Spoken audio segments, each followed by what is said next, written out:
Alright family, the FIFA World Cup has brought unforgettable excitement and united millions across the globe. Yet, beneath that celebration lies a far more troubling reality. Focusing only on the joy it creates means overlooking the injustice that continue to surround the tournament. It means ignoring how Iran's national team was forced to shelter repeatedly between Mexico and the United States without being given sufficient time to rest or properly prepare between matches. It also means overlooking remarks made by the US Secretary of Homeland Security, who admitted he might have celebrated Iran's elimination from the competition. It means turning a blind eye to visa restrictions imposed on fans, journalists, officials, and referees by the US government. And it also means disregarding allegations that Donald Trump attempted to influence the tournament by urging FIFA President Gianni Infantino to reconsider the suspension of US forward Flo Balogun ahead of the host nation's match against Belgium. I'm Adonis, and this is the dark side of the World Cup. In this video, I'm going to uncover how authoritarian rulers have exploited the World Cup for nearly a century, using football's biggest stage to polish their reputation while concealing oppressions and abuse. Let's shift our attention to the institution that has enabled so much of it, FIFA, the tournament's most powerful and influential partner. Believe it or not, FIFA, the multi-billion-dollar entity that has served as football's governing body, is actually classified as a non-profit organization. Looking back at its humble beginning, however, that status becomes easier to understand. Founded in 1904 in Paris, FIFA was created by 7 European nations with the goal of overseeing international association football. At that time, the sport itself was still relatively young, having existed for less than half a century. The first FIFA World Cup did not arrive until 1930. Compared to the spectacular tournament we know today, that inaugural competition was remarkably modest. Only 13 nations participated. Surprisingly, the United States was among those teams. One can only imagine how history might have changed had England competed in those early tournaments. Perhaps the nation would have added several more World Cup titles to its record. But that's only speculation. The important point is that FIFA in those days was nothing like the global powerhouse it has become. It was far from the financial giant it is today, and qualifying for the World Cup had not yet become football's greatest dream. So how did FIFA grow into one of the world's most influential sporting organizations? According to Aishan Taron, an experienced global affairs journalist who has written for Times, the Washington Post, and now the New Yorker, FIFA's evolution closely mirrored the changing landscape of global politics throughout the 12th century. As the organization expanded, it gradually became more diverse and less centered on Europe. The voices and the interests of nations beyond the Western world began to carry greater weight, reflecting both the opportunity and the changes of an increasingly globalized society. Jules Rimet was a figure who believed in the good. You know the name because of the World Cup. The actual trophy used to be named after him, but the man himself was the FIFA president at that time of the first World Cup tournament. And as his grandson once told the Independent, Rimet was a humanist and an idealist who believed that sport would unite the world. And look, in many ways it does. The World Cup has united cultures, inspired generations, and created unforgettable moments that transcend borders. But every story has another side. As this series has repeatedly shown, the tournament has also been exploited for political purposes. That darker chapter began with decision Rimet made in 1932.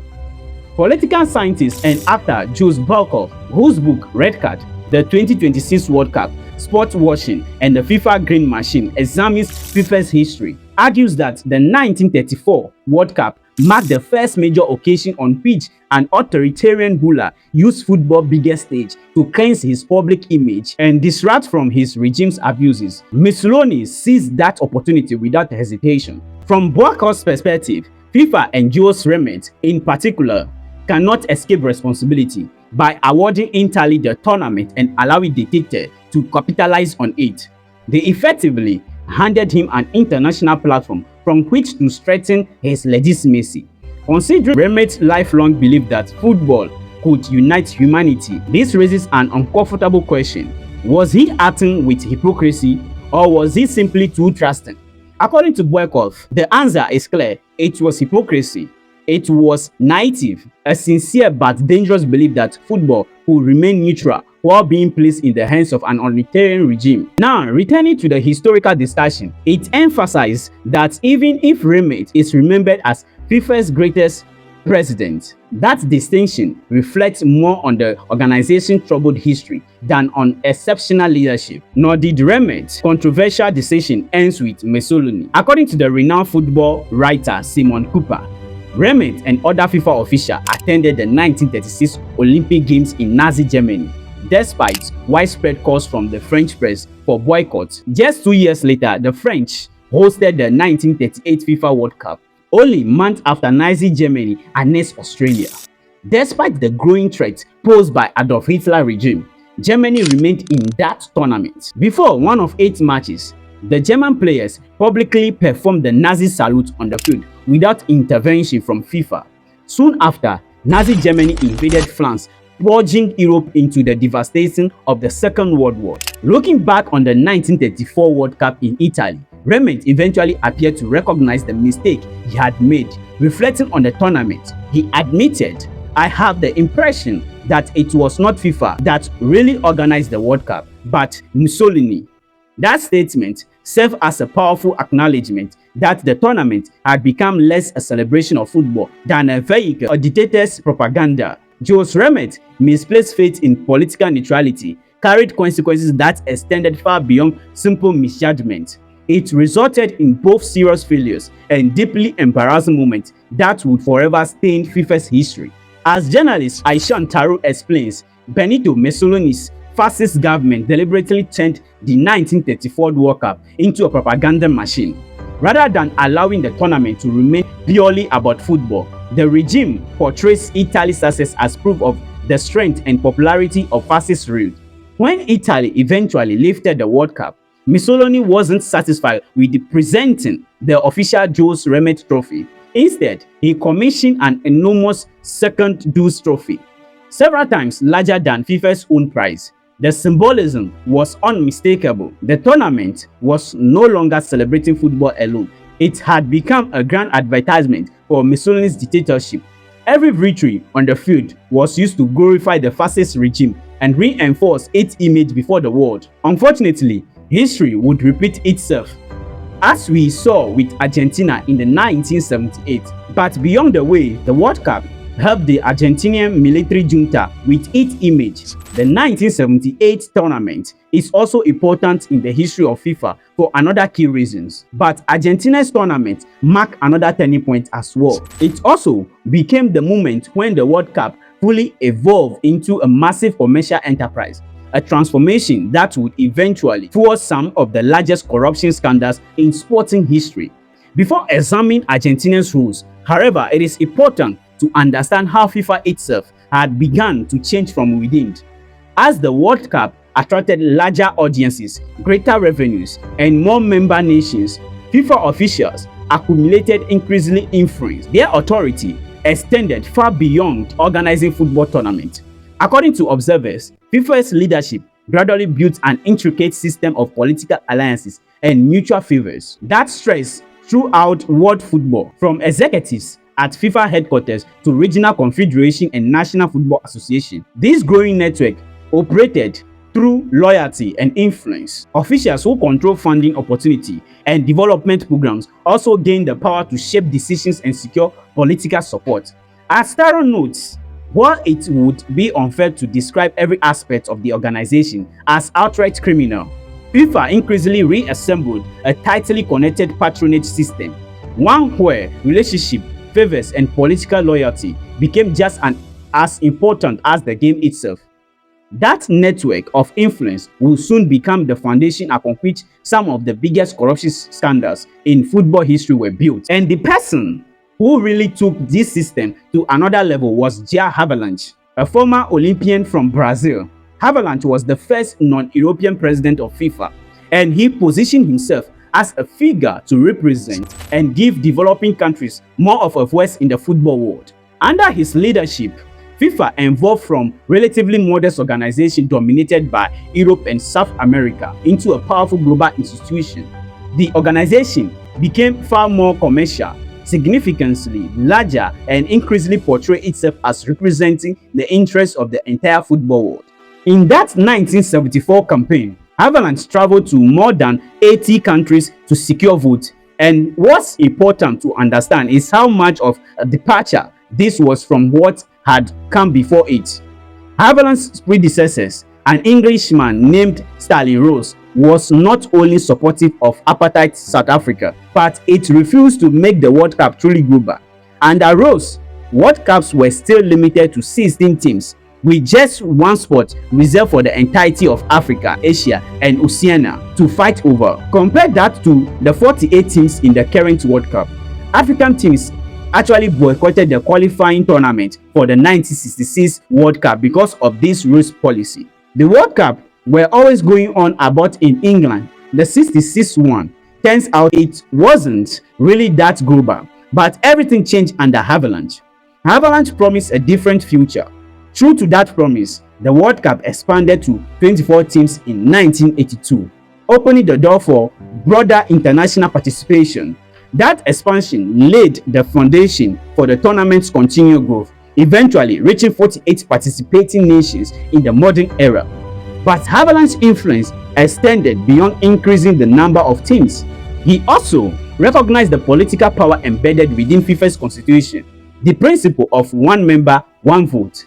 As FIFA welcomed more countries into its ranks, Avalanche carefully cultivated alliances with African and Asia Football Association. Those relationships formed a powerful voting coalition that helped secure his authority, shifted the balance of power away from Europe's traditional dominance, and fundamentally reshaped FIFA's internal politics. Although these reforms made football more global representative, they also strengthened Avalanche's personal grip on power, setting the stage for the patronage system and controversies that would later define FIFA's modern history.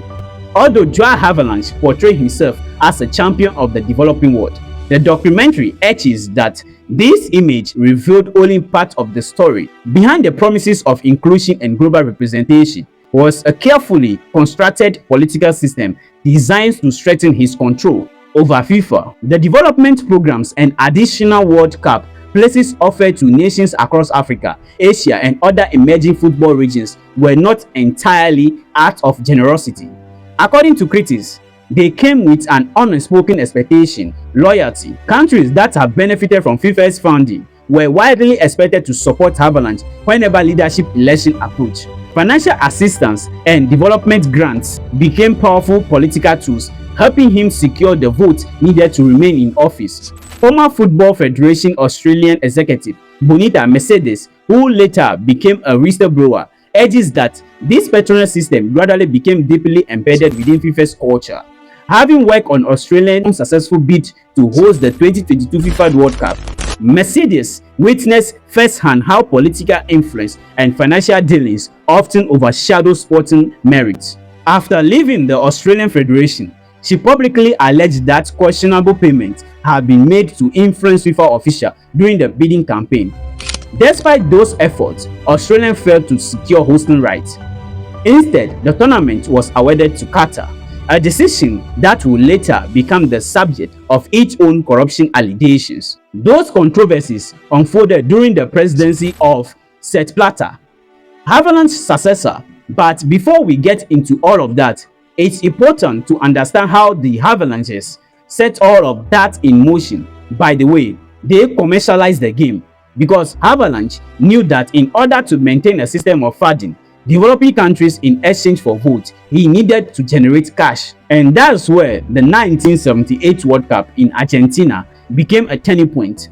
Ahead of that tournament, Avalanche and FIFA struck a multi-million-dollar deal with Coca-Cola for global football development, as well as other lucrative deals with broadcasters.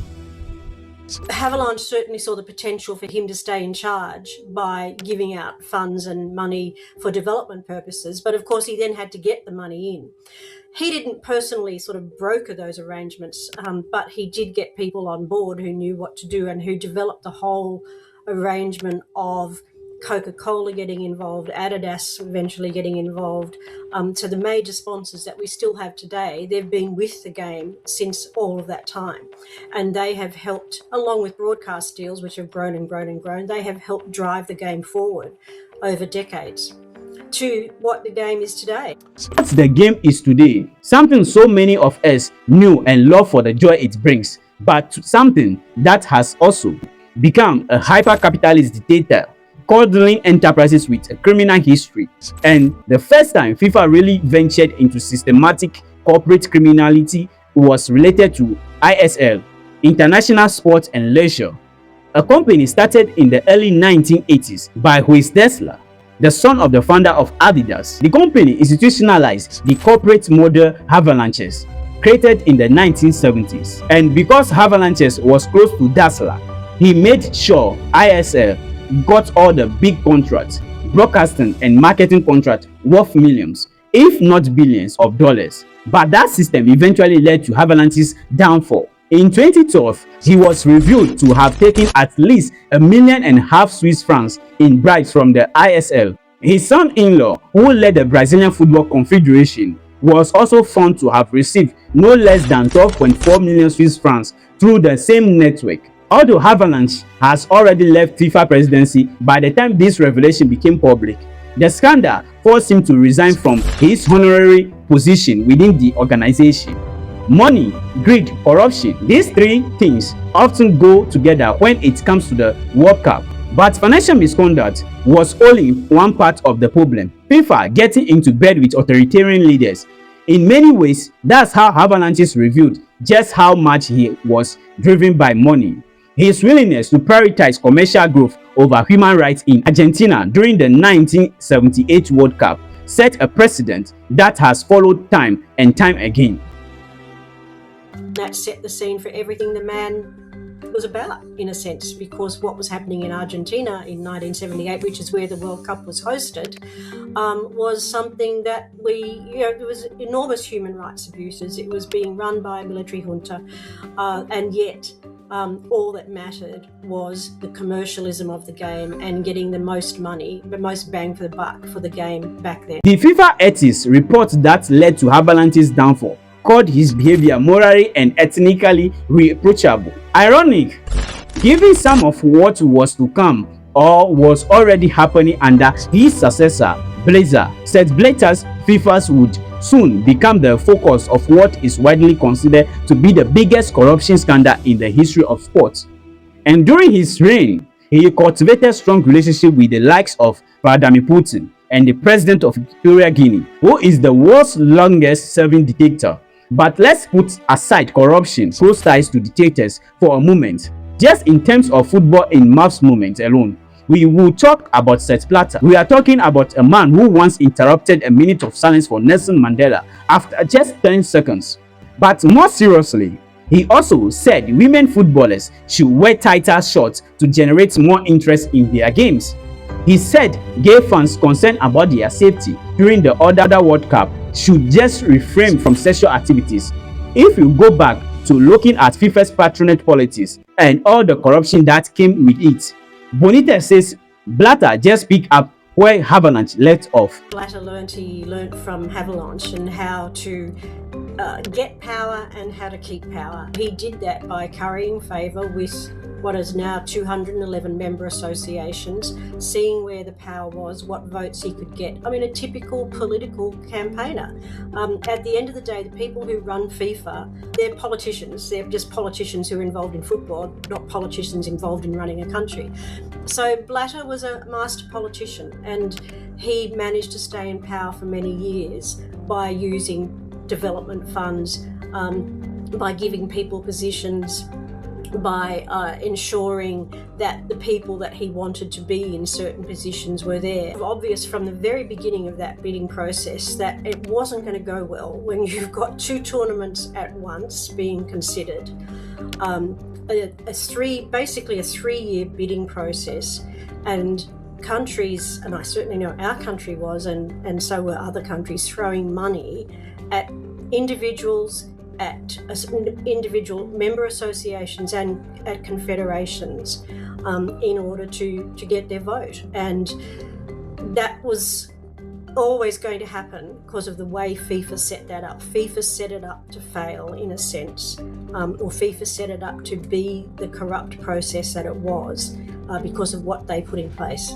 And all of that led to the corruption Bonita says she saw during the 2018 and 2022 bidding processes. And what they put in place led to what most considered to be the massive corruption scandal I mentioned earlier. One review by the US Department of Justice investigation that uncovered bribes in excess of $150 million and charges against more than 50 individuals or corporate entities. The unsealing of charges and the arrests of individuals as part of our long-running investigation into bribery and corruption in the world of organized soccer. They were expected to uphold the rules that keep soccer honest and to protect the integrity of the game. Instead, they corrupted the business of worldwide soccer to serve their interests and to enrich themselves. Though Blatter somehow avoided charges himself in the DOJ case, he did end up resigning in disgrace in 2015 itself, and he is banned by FIFA from all football-related activities until 2028. But there were some other shady figures worth mentioning here as well, namely Jack Warner and Chuck Blazer. Their names may sound like characters from a crime film, but according to investigators, their influence within FIFA was very real. One memorable incident captured former BBC investigative journalist Andrew Jennings confronting Jack Warner over allegations of corruption. The encounter quickly became hostile, with Warner angrily pushing Jennings away and even declaring that he would have spat on him if given the chance, dismissing the journalist as garbage. While Warner projected intimidation, Chuck Blazer became famous for an extravagant lifestyle that reflected the immense wealth circulating within FIFA.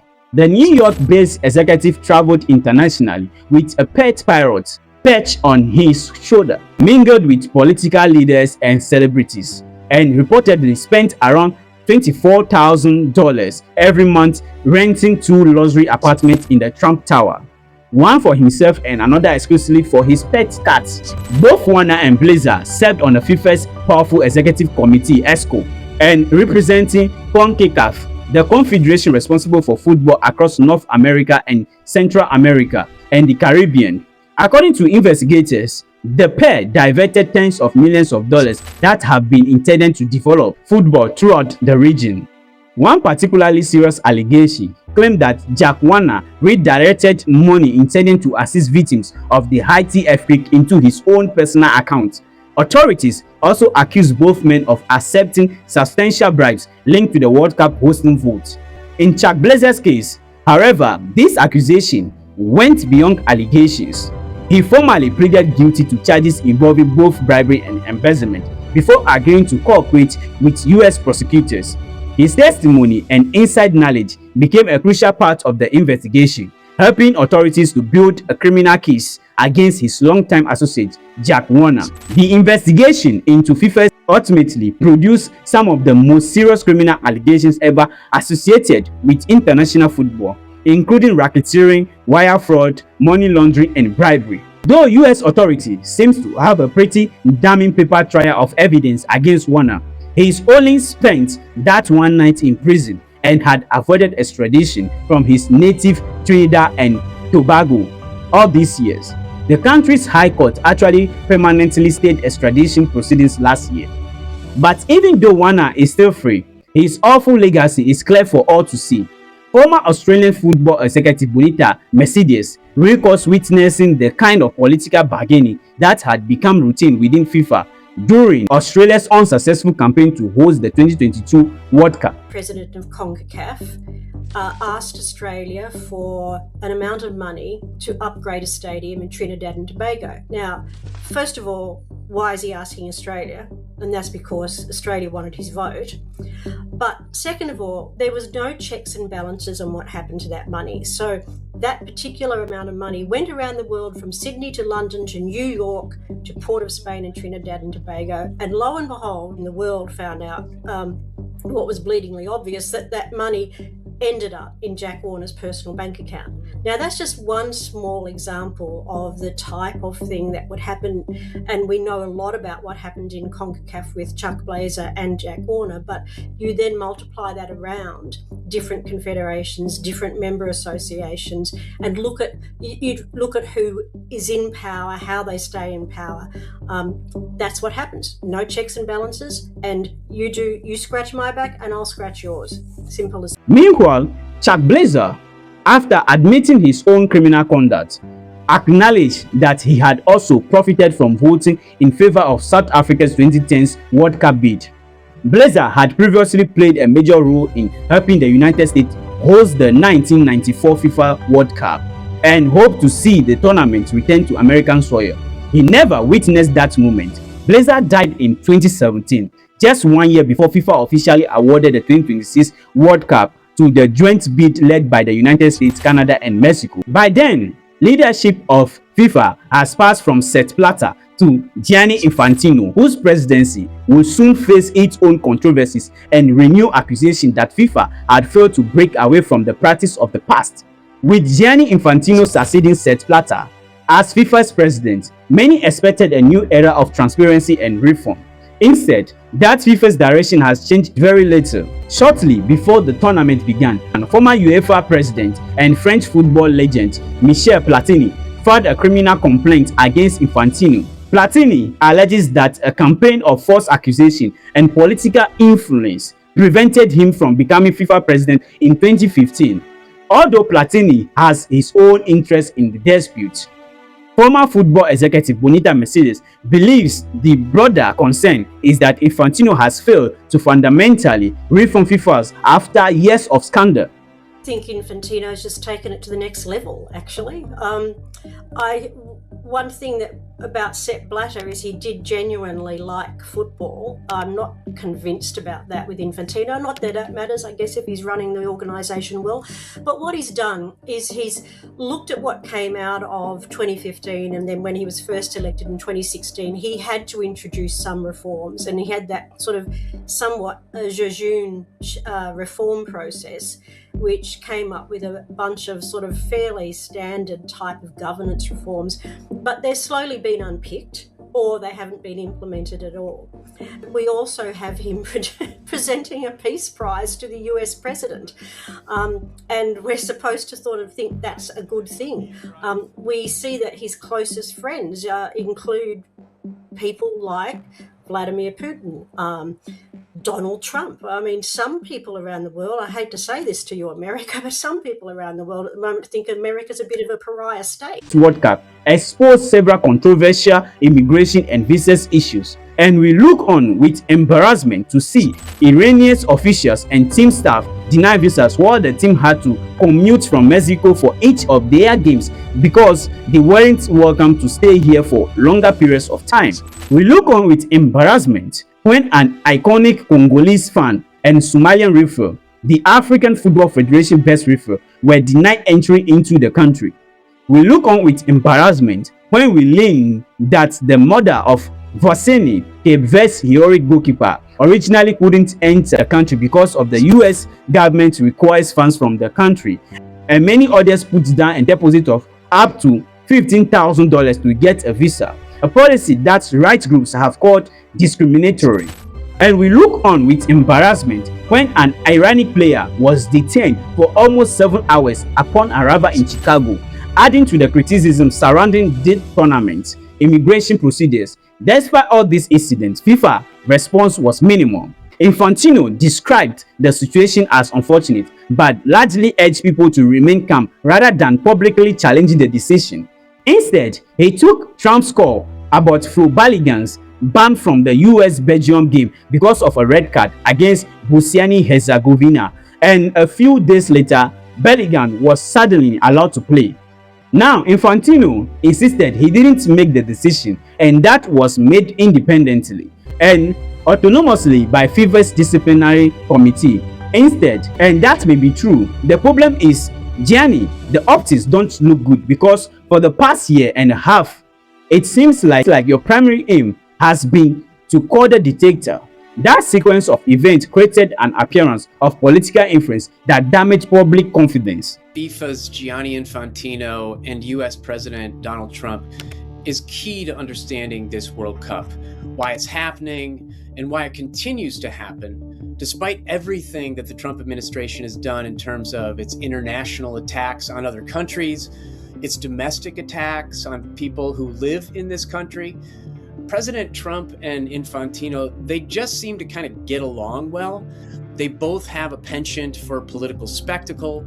They both have bloated egos. Infantino is pretty much everywhere that Trump is. I mean, he was at Sharm el-Sheikh, Egypt, where Israel and Hamas signed a ceasefire agreement. He went to the opening of the Melania film. He's in the White House so much that honestly, they could start charging him rent there. And in fact, Infantino and FIFA are paying rent to Trump because they're renting at Trump Towers in New York City. Hopefully, Infantino is not paying as much as Chuck Blazer did. But if he is, he can probably afford to, because, surprise, surprise, his relationship with Trump is about money. And the blind pursuit of it that was set in motion by Haviland just keeps on growing. Perspective, he just wants to keep that money spigot open. He's been talking about FIFA getting some $11 billion from this tournament alone.